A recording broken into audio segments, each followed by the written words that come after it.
Salut! On se retrouve enfin aujourd'hui pour une nouvelle vidéo et comme vous avez pu le voir dans le titre, je vais vous parler des fonds de teint poudre. Mais avant de commencer, sachez que cette vidéo risque d'être un petit peu longue. Je vais tester 4 fonds de teint poudre, donc j'ai énormément de choses à vous dire. Pour les plus pressés, je vous ai mis un sommaire dans la barre d'infos. Si vous êtes intéressé par un seul produit en particulier, vous pouvez aller cliquer sur le timer et vous arrivez à l'endroit de la vidéo qui vous intéresse. Alors déjà, avant de faire le test de ces fonds de teint poudre, il est important que je vous donne mon type de peau. Donc moi déjà j'ai 41 ans et bien sûr avec l'âge qui avance, comme beaucoup de personnes, je commence à avoir mes premières rides. Attention, les rides et les ridules, moi ce n'est pas quelque chose qui pour le moment me dérange, pas du tout, je vis très bien avec ça. Toujours est-il que quand je me maquille, ce n'est pas forcément quelque chose que j'ai envie d'accentuer. Autre point important concernant ma peau, c'est que j'ai une peau plutôt sèche si je n'en prends pas soin. Actuellement j'ai une très bonne routine de soins qui me permet d'avoir une peau très confortable, plutôt normale, et parfois qui a tendance à être déshydratée parce que bien sûr je ne bois pas assez d'eau. Et ce qui est important pour moi quand je me maquille, c'est surtout que les produits me mettent en valeur, n'accentuent pas mes rides et mes ridules,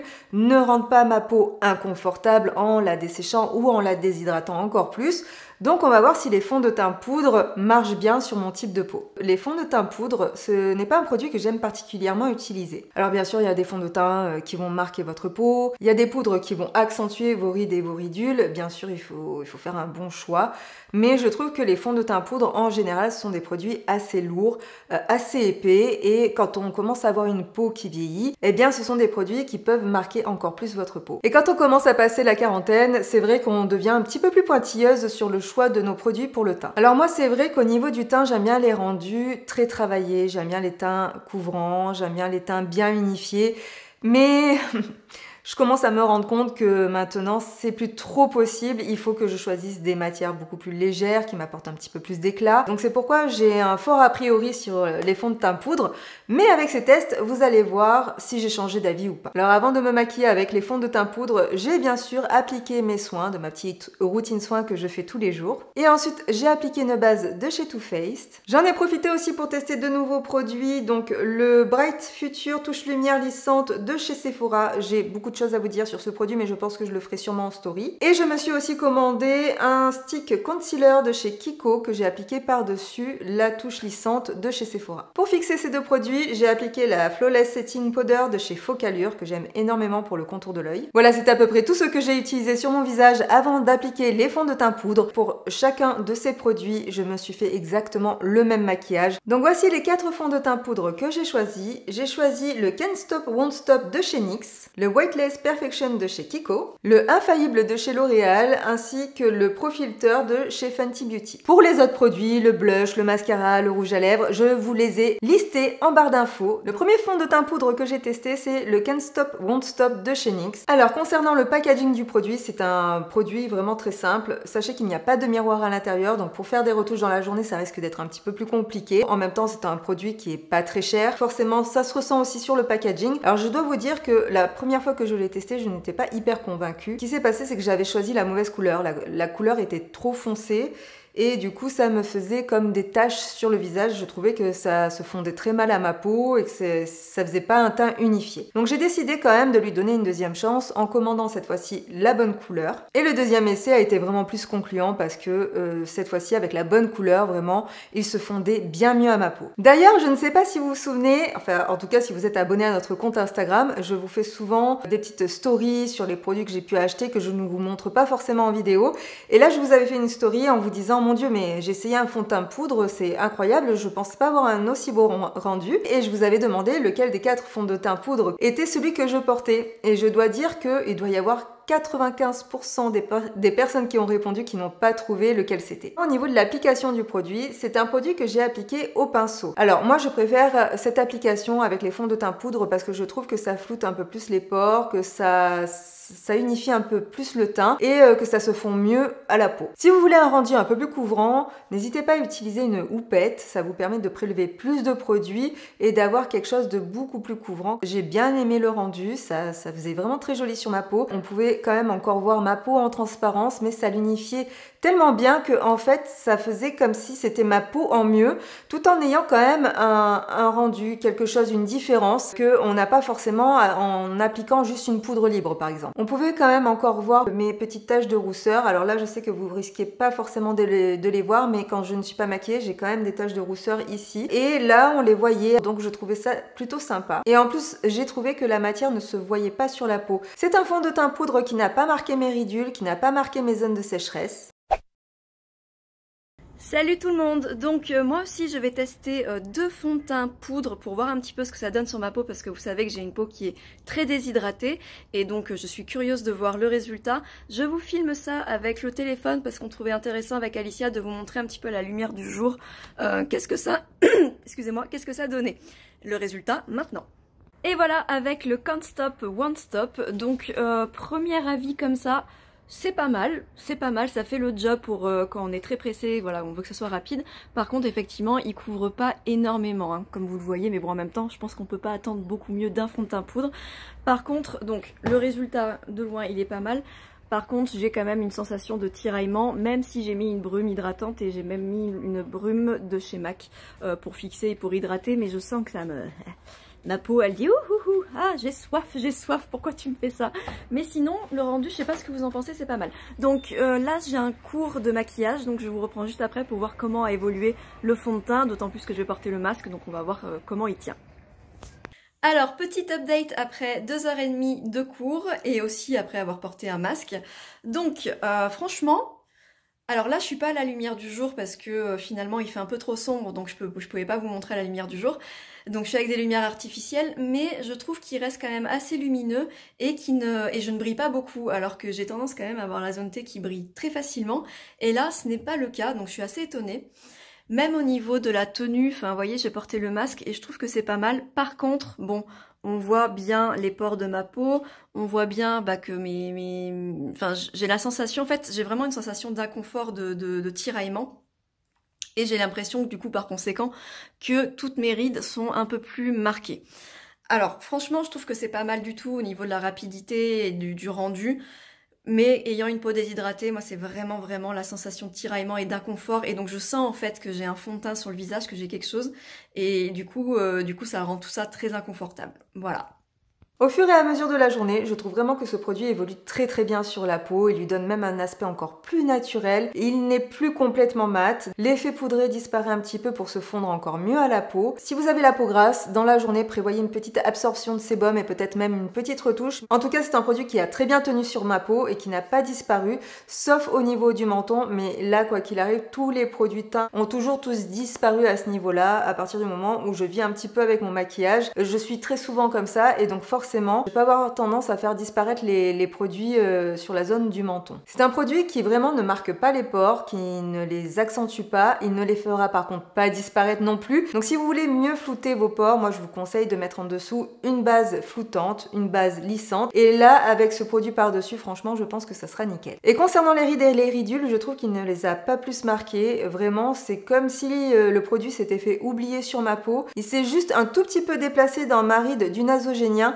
mais vraiment rien de fou, rien de ce qu'un fond de teint liquide ou crème aurait pu faire. Ça n'a pas été pire ou mieux qu'un fond de teint normal. Maintenant, parlons ensemble de celui qui fait le buzz sur les réseaux sociaux, c'est l'infaillible de chez L'Oréal. Beaucoup d'entre vous m'ont dit oui, on le voit partout, tout le monde en parle, il y a des tests dans plein de vidéos. Et effectivement, je me suis un petit peu renseignée après et c'est un fond de teint poudre qui fait beaucoup parler de lui en ce moment. Donc apparemment, beaucoup de gens l'apprécient, donc on va voir moi ce que j'en pense. Alors déjà, au niveau du packaging, j'ai trouvé qu'il n'y avait rien de fou, hein. C'est un produit L'Oréal, donc moi les produits L'Oréal, je trouve pas les packaging vraiment exceptionnels. Mais voilà, ça reste pratique. Vous avez une houppette, un miroir, donc c'est plutôt pas mal pour pouvoir se faire des retouches dans la journée. Maintenant, parlons de l'application. Alors déjà, au niveau de l'application, la première chose qui m'a frappée, c'est vraiment l'odeur du produit. Ça sent très fort le parfum, c'est le même parfum que l'on retrouve dans les fonds de teint infaillibles de chez L'Oréal. Je pense que j'en ai un par là, je pourrais pas vous le montrer. Je pensais pas qu'un fond de teint poudre puisse sentir aussi fort, mais apparemment, ils ont réussi à le faire chez L'Oréal. Bon, heureusement, l'odeur disparaît au fur et à mesure de la journée, mais au moment de l'application, j'apprécie pas vraiment cette odeur. Alors j'ai testé deux applications avec ce fond de teint. J'ai testé l'application au pinceau et l'application à la houppette. Je dois dire que je préfère quand même l'application au pinceau. C'est-à-dire que quand vous appliquez un fond de teint poudre, moi vraiment ce que je vous conseille, c'est de l'appliquer en faisant des mouvements circulaires pour bien intégrer le fond de teint à votre peau, mais aussi mieux flouter les pores. Ça, c'est une technique que j'avais apprise en regardant une des vidéos de Wayne Goss. Je vous mettrai la vidéo en lien dans la barre d'infos si vous avez envie d'aller la voir. À la houppette, j'ai vraiment trouvé que le produit restait trop en surface et qu'il unifiait pas assez bien le teint. Le rendu est quand même assez poudreux et très mat. Je sens que c'est vraiment le type de fond de teint poudre que je ne pourrais pas mettre les jours où ma peau est très sèche, où elle est marquée, ou par exemple je suis un petit peu fatiguée. Le produit à peine appliqué, on voit déjà qu'il a migré dans la ride de mon nasogénien. Si vous avez déjà pas mal de rides ou de ridules, faites attention avec ce produit. Je pense que c'est peut-être pas forcément celui qui vous conviendra. Voici le rendu en fin de journée. Alors on peut voir que je brille énormément sur la zone T. Rappelez-vous que j'ai quand même une peau qui est normale à sèche, donc c'est quand même assez bizarre pour un fond de teint poudre qui à l'application est super mat. Comment se fait-il qu'à la fin de la journée ça ait autant évolué vers du gras? Je pense que ça a évolué comme ça sur ma peau parce que à l'application ça devait être tellement sec, tellement matifiant, tellement absorbant que ma peau a dû se sentir un peu agressée et du coup a sécrété beaucoup de sébum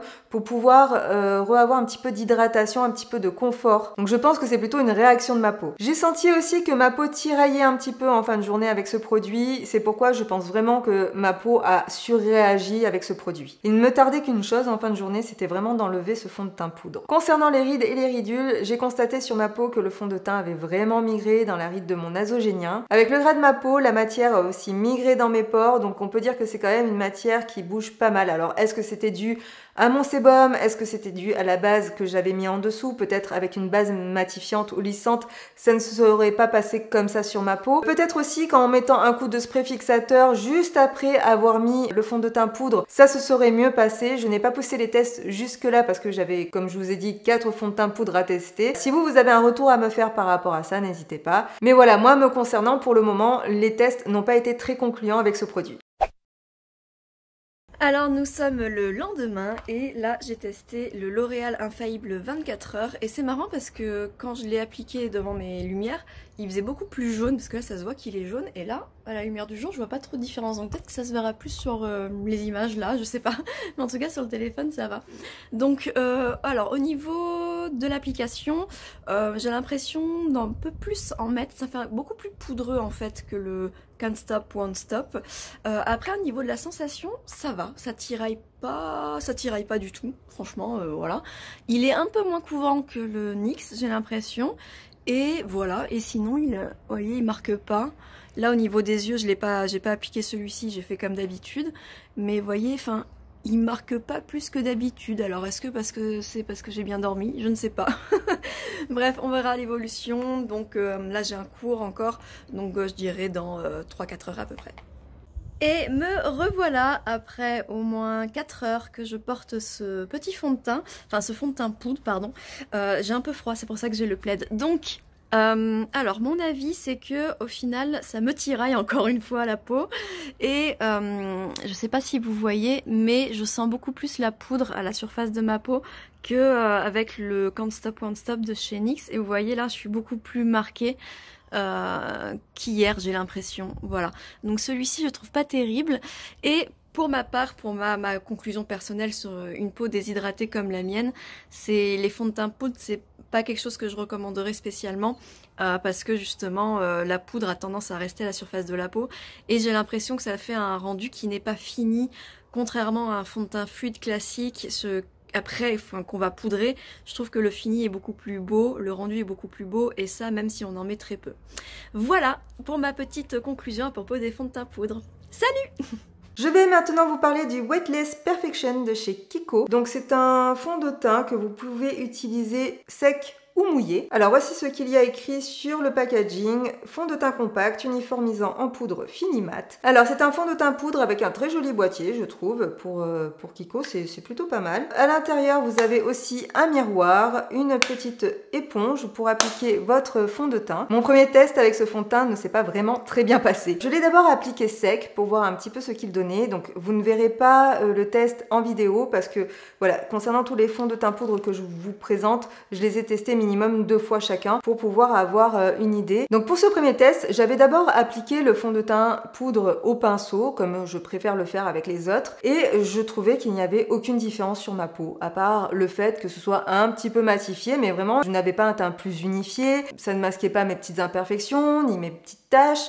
Enfin vraiment, j'avais l'impression juste que j'avais appliqué quelque chose, une poudre libre transparente. Voilà, ça avait un petit peu matifié, mais sans plus. Donc un petit peu déçue, je me suis dit, je vais utiliser la houppette, je vais en réappliquer une deuxième couche pour voir ce que ça donne. Juste après cette application, je n'ai pas encore une fois trouvé ma peau plus unifiée, pourtant j'avais fait 2 applications sur ma peau, même la matière accrochée à certains endroits et pas à d'autres, enfin voilà, j'avais du mal à fondre la matière sur ma peau, j'avais du mal à obtenir un rendu satisfaisant.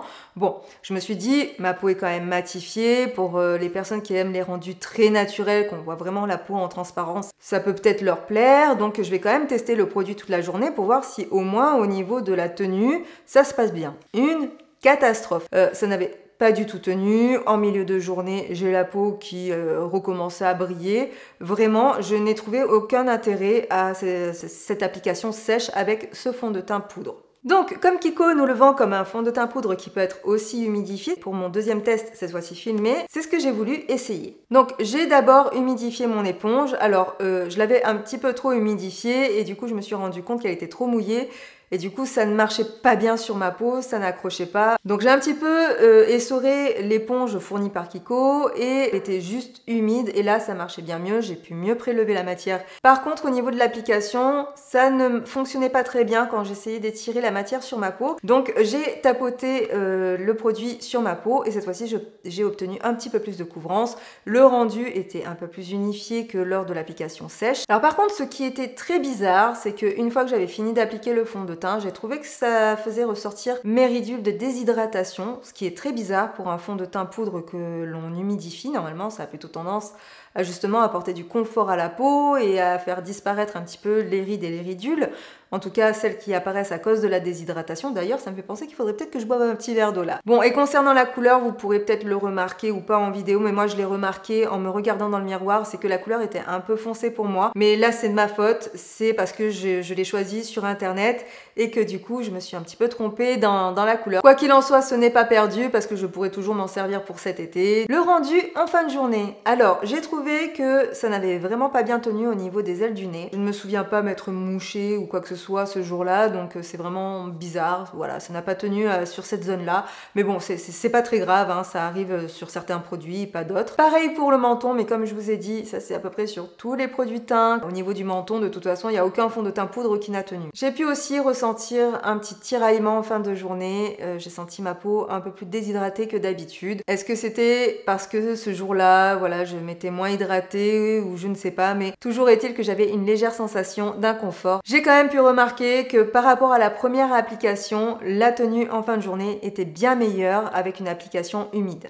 Dernier fond de teint poudre, ça y est, on y arrive. Il s'agit du Pro-Filter de chez Fenty Beauty. Alors celui-là, je pense que personne n'est passé à côté, on en parle beaucoup. Je vous ai dit tout à l'heure que le Can't Stop Won't Stop, c'était le premier que j'avais acheté pour tester les fonds de teint poudre, mais en fait, je me suis complètement trompée. Le premier que j'ai acheté, c'est le Fenty Beauty. Alors là, vous allez avoir du mal à le voir, mais de toute façon, vous le verrez en gros plan. C'est celui que j'ai pu tester vraiment le plus longtemps. Je l'ai vraiment testé sur plusieurs jours parce que c'était le premier que j'avais et c'est grâce à ça en fait que je me suis dit que j'allais vous faire une vidéo, mais aussi surtout grâce à vous parce que c'est vous qui avez beaucoup insisté là-dessus. Donc c'est un boîtier que je trouve très joli, très classe, très sobre, voilà, avec une forme un peu différente des autres fonds de teint poudre que l'on peut trouver sur le marché. Alors pour la vidéo, j'ai quand même testé 2 applications parce que à chaque fois que j'ai testé ce fond de teint poudre, à chaque fois je me suis tournée vers l'application au pinceau. J'avais quand même envie de tester un côté à l'éponge pour voir la différence entre les deux, mais ma préférence va quand même à l'application au pinceau où là je remarque que mes pores sont plus floutés, que la matière s'intègre encore une fois bien mieux à ma peau, à mon teint, que ça l'unifie bien mieux, que j'obtiens une belle couvrance.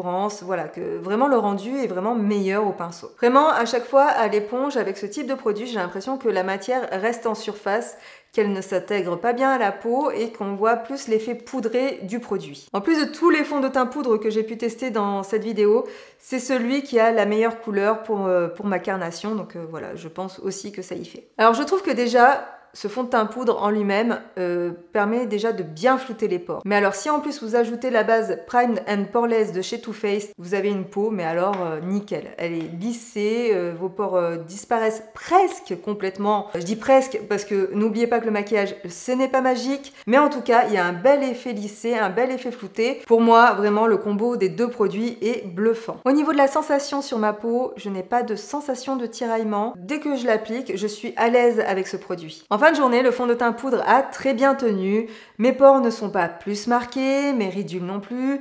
Vraiment, je n'ai pas de sensation d'inconfort sur la peau.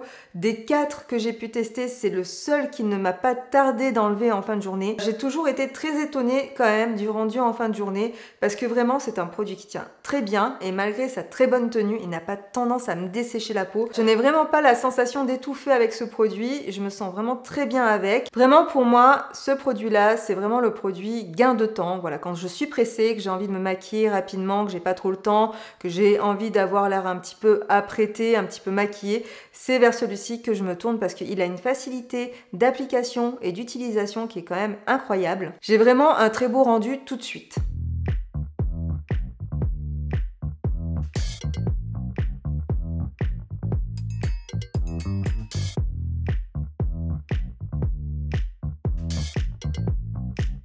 Alors c'est vrai que quand on commence à avoir la peau qui vieillit, qu'on commence à avoir des rides et des ridules, il est généralement déconseillé de mettre des produits trop épais sur la peau. Des produits qui peuvent avoir tendance à migrer, des produits qui peuvent vous dessécher la peau, la déshydrater, voilà, tout ce qui peut avoir tendance à la marquer encore plus, on va éviter. Et c'est vrai que les fonds de teint poudre, ce sont des matières qui sont quand même épaisses, qui sont quand même très matifiantes. Donc si vous avez une peau qui a tendance à être sèche ou déshydratée, ce n'est peut-être pas le type de produit que je vous conseille. Bien que vous avez pu le voir, si vous faites un petit peu attention à votre peau, si vous avez une bonne routine de soins, vous pouvez peut-être en utiliser quelques-uns. Donc c'est vrai que ce sont des produits qui sont plutôt bien pour les peaux mixtes à grasses parce qu'ils ont souvent tendance à être matifiants. Bien que vous avez pu le voir, certains vont quand même dans les rides et les ridules, ils vont quand même marquer les pores de la peau.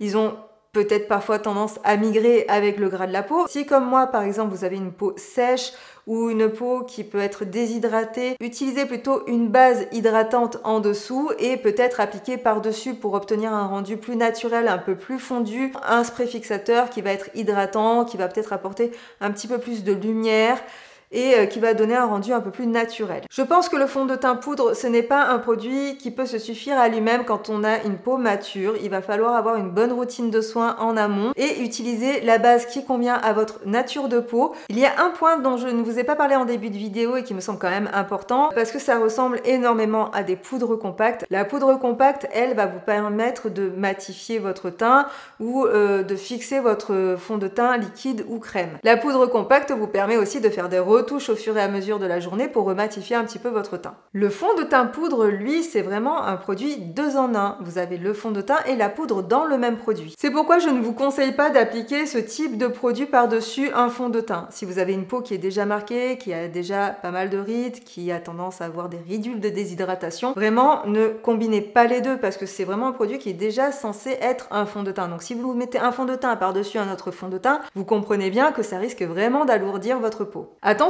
je ne dis pas que ça ne peut pas marcher, hein, je fais juste une généralité pour que vous compreniez bien comment fonctionnent ces produits. Par contre, ce que vous pouvez peut-être quand même essayer, et d'ailleurs c'est ce que j'ai fait aujourd'hui, c'est d'appliquer une bébé ou une CC crème pas trop épaisse. Par exemple, si vous appliquez la CC crème de chez It Cosmetics qui est quand même assez épaisse et que vous appliquez par-dessus un fond de teint poudre, ça va pas du tout fonctionner parce que je pense que ça va vraiment trop charger votre teint. Quand je vous parle de bébé ou de CC crème, il va vraiment falloir choisir des textures très légères, très fines sur la peau.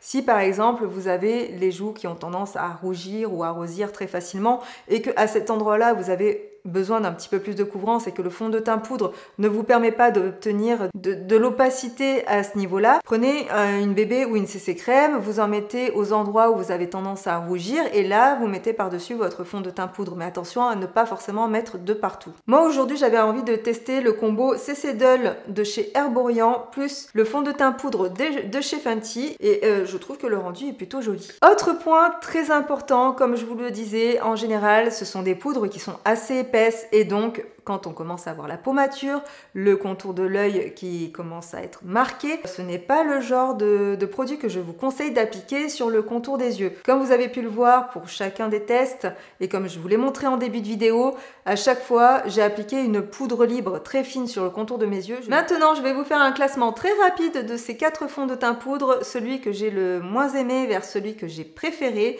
Bien sûr, ce n'est qu'un avis personnel, surtout si vous avez préféré un produit que moi je n'ai pas aimé. C'est normal, nous n'avons pas tous les mêmes attentes au niveau des produits de maquillage. Donc venez en parler avec moi dans les commentaires, je serai ravie d'en discuter avec vous. Alors celui que j'ai le moins aimé, c'est celui de chez Kiko. Parce que j'ai trouvé qu'il ne tenait pas forcément ses promesses, que c'était un fond de teint poudre qui était vendu comme pouvant être utilisé sec ou mouillé. Il ne m'a pas particulièrement impressionné en tant que produit, ce n'est pas un produit que je rachèterai, donc c'est pourquoi je le place en 4e position. Ensuite, en 3e position, je mettrai le fond de teint infaillible de chez L'Oréal. Alors je ne l'ai pas là aujourd'hui avec moi parce que je l'ai prêté à Émilie. D'ailleurs, restez bien, hein, elle va vous donner son avis sur 2 des fonds de teint poudre que j'ai pu utiliser dans cette vidéo. Je place ce fond de teint en 3e position parce que vraiment j'en attendais beaucoup plus de lui. Avec tout le tapage qu'on en fait en ce moment sur les réseaux, je me disais waouh, ce truc il doit être formidable. Vraiment, quand je vais le mettre, ça va être la grosse révélation pour moi. Et pas du tout. Je m'attendais à ce qu'il soit plus performant.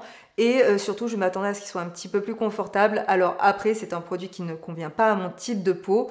Je pense qu'il convient mieux aux peaux mixtes à grasse. Donc c'est pourquoi, moi, de mon point de vue, ce n'est pas un produit qui me satisfait. Mais je peux très bien comprendre qu'il plaise à d'autres personnes qui ont un autre type de peau que le mien. En 2e position, j'ai choisi le Can't Stop Won't Stop. Vraiment parce que j'ai trouvé que pour le prix, c'était un fond de teint poudre qui m'a bluffé. Je ne m'attendais vraiment pas à grand chose avec ce fond de teint poudre. Je me suis dit voilà, ça va plus ressembler à mon avis à une poudre compacte vu le prix. Et en fait, pas du tout. J'ai vu un vrai rendu sur ma peau. J'ai été impressionnée. Vous l'avez même vu vous dans les stories, hein, vous avez trouvé ça joli. Je trouve qu'au niveau du rapport qualité-prix, c'est un excellent produit. Si vous n'avez pas les moyens de vous acheter le Fenty Beauty, moi c'est celui vers lequel je vous dis de vous tourner. Enfin, je vous conseille de vous tourner. Je vous dis, je vous ordonne pas, hein. Mais en tout cas, je vous conseille de vous tourner vers le Can't Stop Won't Stop parce que vraiment, moi, c'est le genre de produit que je pense que je vais acheter en plusieurs couleurs pour le mettre dans mon kit de maquilleuse professionnelle. Et en première place, vous l'aurez compris, j'ai choisi le Fenty Beauty. Alors, je n'ai pas énormément de choses négatives à dire dessus. La seule chose qui peut peut-être bloquer, c'est son prix. Il coûte quand même un certain budget, mais je n'ai pas du tout été déçue par ce produit. C'est un produit que je rachèterai et que je rachèterai aussi sûrement dans une teinte un petit peu plus foncée pour cet été. Je pense que je l'aurai toujours dans ma trousse de maquillage perso parce que vraiment, c'est le produit gain de temps le matin. C'est le produit qui a quand même un rendu, qui n'est pas transparent, qui fait vraiment un effet maquillage sur la peau. C'est celui que je mets en première position et que j'aime beaucoup. Maintenant que j'ai testé ces fonds de teint poudre, est-ce que je préfère utiliser les fonds de teint poudre ou est-ce que je préfère utiliser les fonds de teint normaux plus poudre libre par exemple? Je dois dire que je préférais toujours utiliser les fonds de teint liquides plus les poudres libres parce que j'obtiens vraiment le rendu que j'aime, que je préfère. Je dois dire que mon avis a quand même pas mal changé sur les fonds de teint poudre parce qu'il y a des nouvelles formules qui sont sorties. Quand j'ai commencé à être maquilleuse, les fonds de teint poudre c'était vraiment catastrophique. Enfin, j'aimais pas du tout le rendu. C'était pas aussi bien que maintenant, on n'obtenait pas un rendu aussi unifié. Il n'y avait pas autant de choix aussi surtout et c'était très souvent des teintes assez foncées. Maintenant on peut trouver